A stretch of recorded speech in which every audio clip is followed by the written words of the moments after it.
Oi, pessoal, tudo bem? Primeiro ano. Olha só, estamos aqui mais uma vez para falar um pouquinho sobre filosofia, uma coisa bem rápida, tá bom? É para a gente aguardar aqui, né?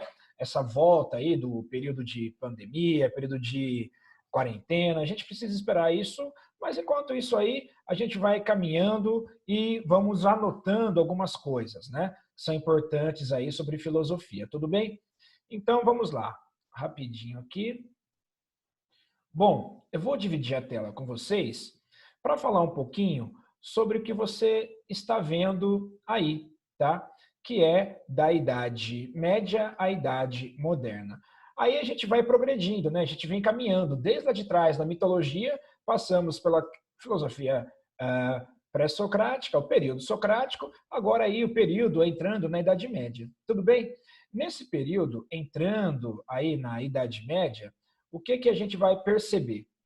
Que a filosofia, ela começa a encontrar algumas questões bastante sérias à medida que ela vai crescendo, né? Ela vai ganhando importância, ela vai ganhando notoriedade, ela começa a trazer, junto com o seu conhecimento, bastante coisas novas, muitas coisas novas. Entre elas, uma espécie de revolução, vamos dizer assim, que é o encontro entre o pensamento religioso e o pensamento filosófico, tá? Eu, de alguma maneira, olho, né, e percebo como um momento, como um período bem revolucionário, né, na história da filosofia. Porque se você pensar, não havia muita conversa, né, entre a igreja, o pensamento religioso e o pensamento filosófico, né? Coisas distintas. Então, foi justamente na Idade Média que essa aproximação foi possível, né? Foi na Idade Média que você conseguiu perceber que uma pessoa, uma mente brilhante, foi lá, né? E conseguiu mostrar para todos os outros religiosos que, de alguma maneira, é possível, sim, você juntar o pensamento religioso com o pensamento filosófico. Vamos ver como isso aconteceu, né? Então, olha aí. Este que aparece agora na sua tela é o Tomás de Aquino, tá? Nascido em 1225, tá certo? Na Itália. O que que ele fez? Ele acabou contribuindo com a questão da filosofia e até mesmo aí, né, por que não dizer da religião, né? Houve aí um crescimento.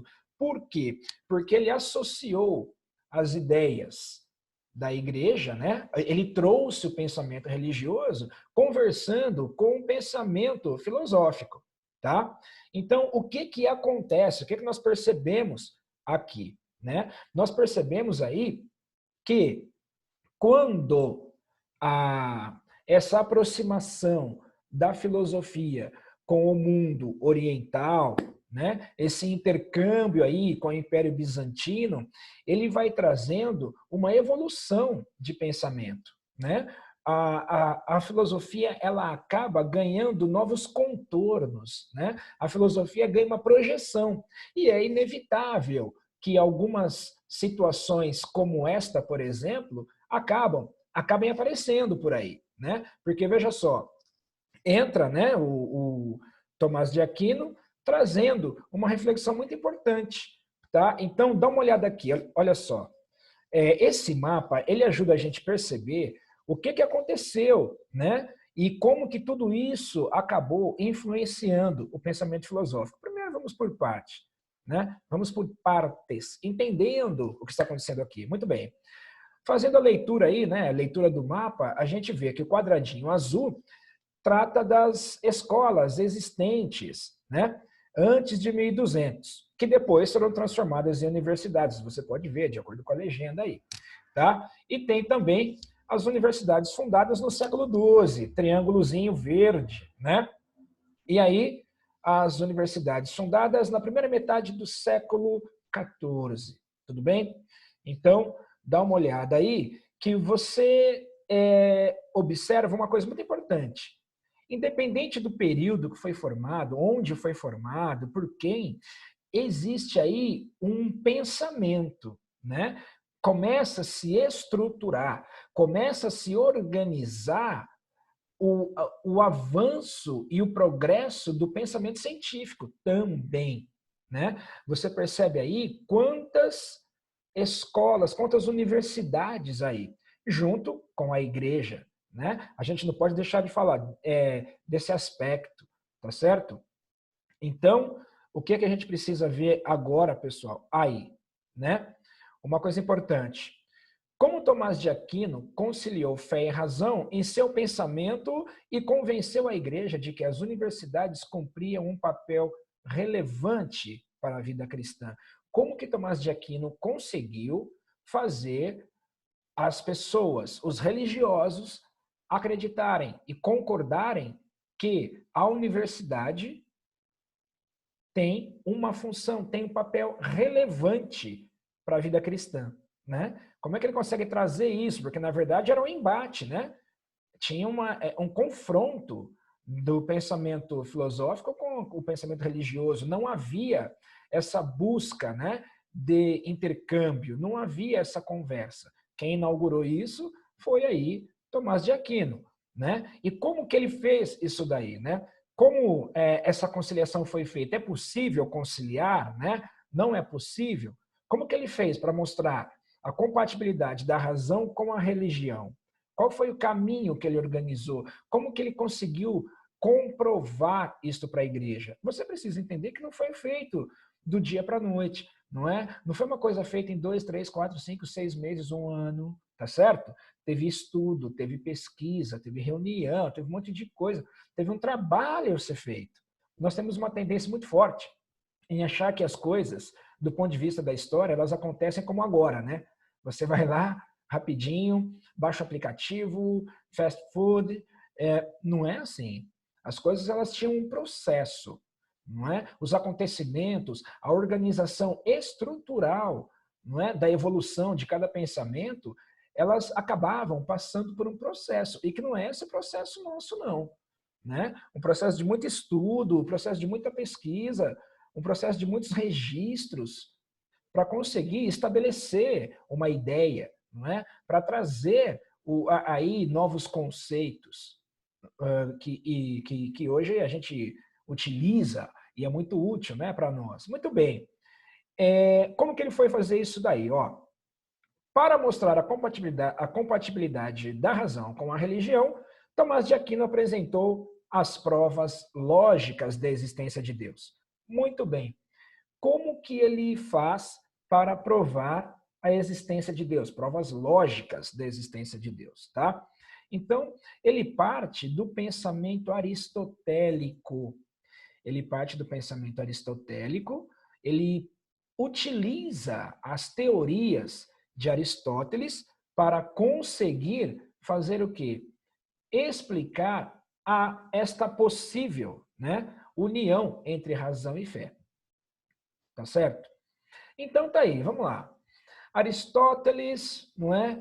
Ele vai falar sobre a questão do primeiro motor imóvel, o ato puro, ser necessário e causa final do universo, né? A ética aristotélica busca o sumo bem ou a vida feliz, a vida virtuosa. O que é o primeiro motor do Aristóteles? O que ele traz? O que ele fala? Bom, ele vai dizer que essa questão do primeiro motor, ele é um motor que ele é imóvel e que move todos os outros. Ele está falando, ele está fazendo uma análise das questões naturais, né? Ele está fazendo uma análise das questões que fazem parte da nossa vida. Ele fala de aspectos físicos e aspectos metafísicos, quando ele fala disso daí, né? Do primeiro motor. Esse primeiro motor ele é imóvel e move todos os outros, todos os acontecimentos, né? Fogo, água, o ar, tudo isso que você tem, existe algo que move, tá? A visão aristotélica do primeiro motor imóvel, né? O que faz a questão do fogo existir, né? Você precisa vento, você precisa oxigênio, ou seja, uma coisa empurrando, fazendo acontecer a outra. E este fogo vai aquecer. O fogo, quando aquece, a água evapora. A água evaporando, vem a chuva. Então, o Aristóteles ele observa que sempre uma coisa está ligada, né, está linkada em outra. Sempre uma coisa acaba sendo influenciada por outra. E ele observa que para todas as coisas existe um primeiro motor, existe uma essência maior, existe algum lugar que acaba, de alguma maneira, organizando e fazendo com que tudo isso aconteça. Tudo bem? Então, vamos lá. Dá uma olhada aqui, ó. Olha só, aqui, né, uma situação importante para a gente analisar aqui, então, escolástica, né? Neste período chamado escolástica, que é o que nós estamos falando, tá? Deixa eu só esclarecer para vocês. Escolástica é o momento, é o período em que começa a acontecer o quê? A junção do pensamento filosófico com o pensamento religioso, tá certo? O pensamento filosófico, o pensamento das universidades, o pensamento racional filosófico com o pensamento religioso, o pensamento espiritual. Essa junção, isso que Tomás de Aquino está fazendo, é o que vai ser chamado, né? Vai ter o nome aí de escolástica, tá? Então, professor, defina, né? O que significa, o que é? Escolástica é o período em que a filosofia estava conversando, né, com a religião, em que começa, né, os pensadores começam a trabalhar a junção dessas ideias. Esse é o período chamado escolástica, tá? Tudo bem? Então, olha só, movimento iniciado aí, né, no século IX, que buscou conciliar fé cristã e razão. Pronto, escolástica, tá? O movimento, o que foi feito, os estudos, os debates, isso no momento para juntar razão e fé é escolástica. Tudo bem, pessoal? Então, o Aristóteles ele vai considerar a experiência sensível. Pensando nisso, pensando nessa experiência sensível, o Tomás de Aquino ele vai escrever um livro muito famoso e um clássico dele, que é chamado de Suma Teológica, tá? Você encontra aí em qualquer livraria, encontra em qualquer lugar, você busca lá no site de busca, Suma Teológica, você vai ver que é um livro muito importante aí do Tomás de Aquino, que vai exatamente falar deste momento, né, de conciliação aí entre razão e fé. Vai falar da escolástica, tudo bem? Então, ele na Suma Teológica, ele coloca lá as 5 vias da existência de Deus, tá? Então, o que acontece aí? Fundamentado na ideia de Aristóteles, onde existe um motor imóvel e que move todos os outros, ele vai partir daquelas observações, ele parte da escrita de Aristóteles, né? Ele se apropria da teoria aristotélica para mostrar para as pessoas que é o quê? Possível juntar, não é? Então, o primeiro motor imóvel, né? Vamos lá, ele vai adaptar, ele traz para o pensamento dele, o Tomás de Aquino, ele pega base lá no Aristóteles, ele traz, olha só, primeiro motor imóvel, existe um motor que iniciou todo o movimento existente. Existe um motor que iniciou todo o movimento existente e até agora ninguém conseguiu comprovar de onde veio essa energia, essa força, essa força maior, essa energia maior que controla todas as coisas. Não veio de lugar nenhum. É um Deus. É energia. O fato é que tem uma força maior. E que o Tomás de Aquino vai chamar de Deus. Vai falar assim, Deus é a força maior. Muito bem. É um ser necessário, né? Por que, que o primeiro motor ele é necessário e ele é imóvel, ele é presente, ele é uma força maior? Ele é necessário para que as outras coisas aconteçam, né? Olha só. E ele é perfeito na medida em que os seres possuem graus de perfeição, tá certo? Tudo está acontecendo e se desenvolvendo dentro de um ciclo que é um ciclo ordenado. O universo, em todo o seu desdobramento, ele tem um caminho, ele tem um desdobramento que segue uma ordem.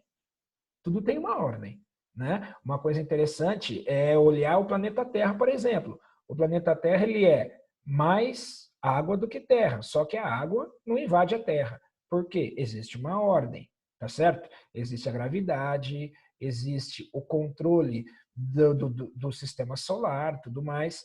Então, veja, é perfeito, tá? Ninguém pode negar que a natureza, que o nosso corpo, que a nossa vida, ela segue um caminho de perfeição. Mesmo quando não imaginamos, ela vai seguir o curso natural, ela vai seguir aquilo que está determinado, né?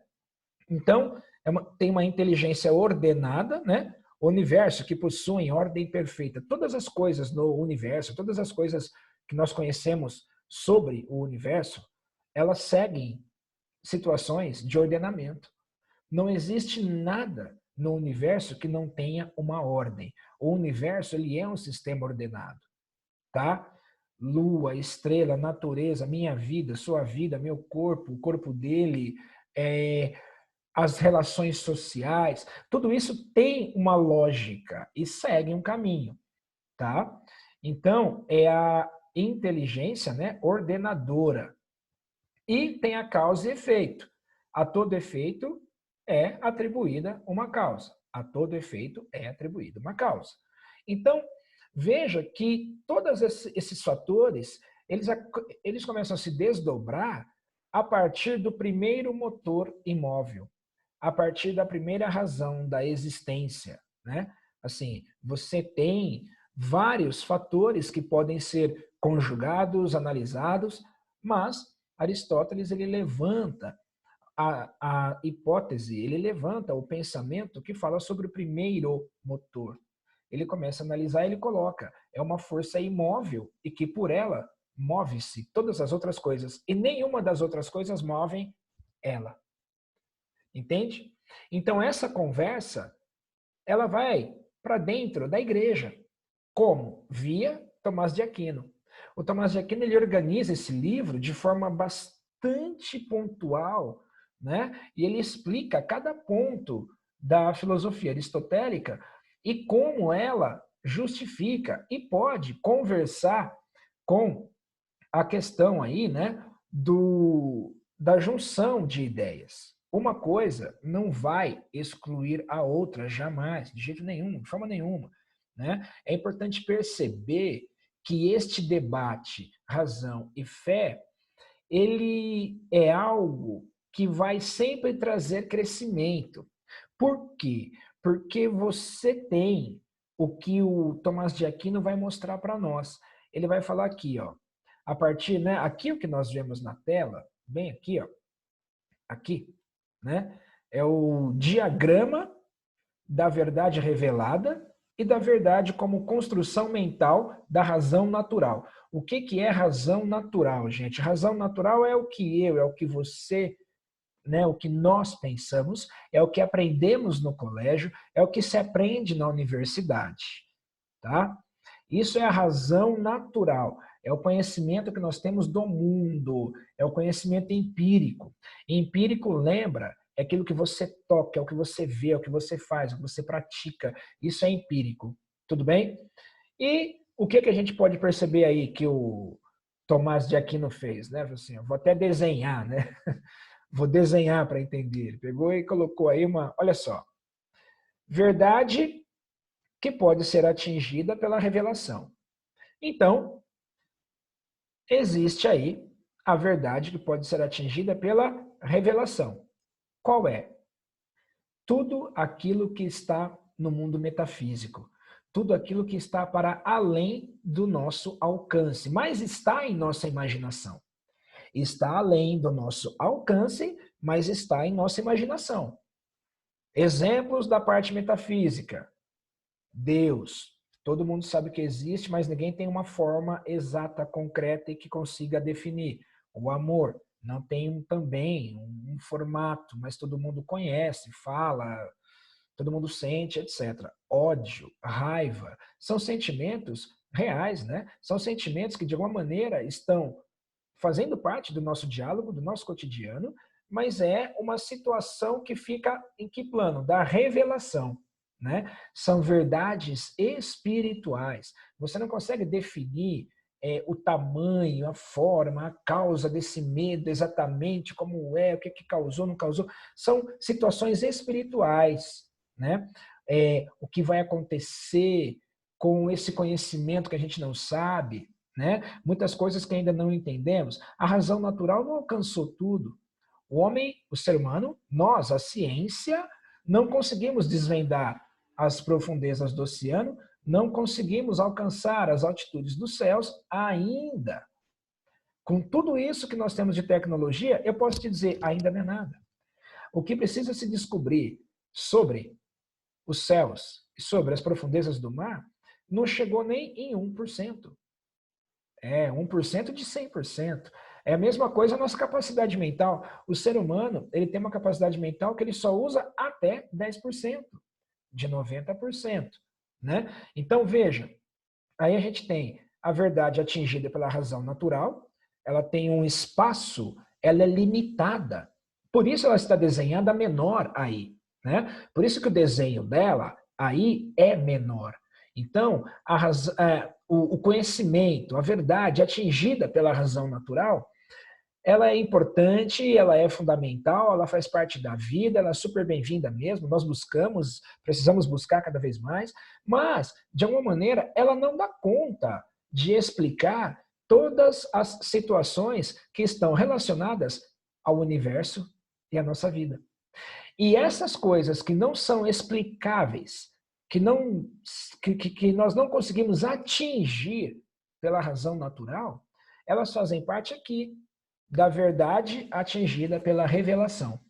Né? Então, o Tomás de Aquino, ele acaba trazendo essa verdade revelada como verdade ligada ao primeiro motor, como verdade ligada ao primeiro motor, motor imóvel, coisas, né, situações que precisam ser atingidas com a fé e estudo da fé, né? A leitura religiosa para conseguir compreender como que as coisas estão acontecendo no plano da razão natural.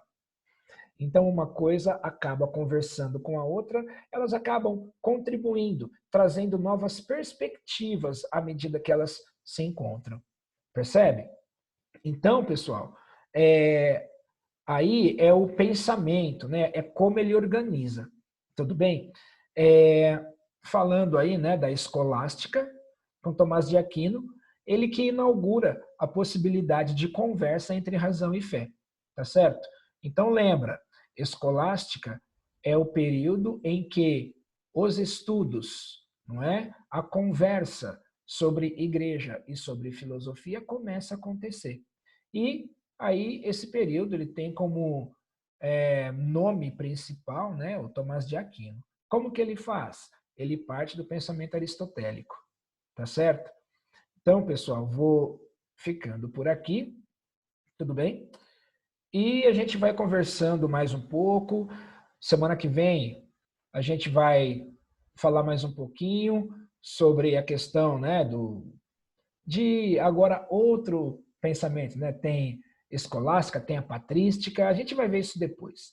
Tudo bem, pessoal? Obrigado aí, gente, mais uma vez. Beijo para todo mundo. Valeu, gente. Tchau, tchau, pessoal. Valeu, gente.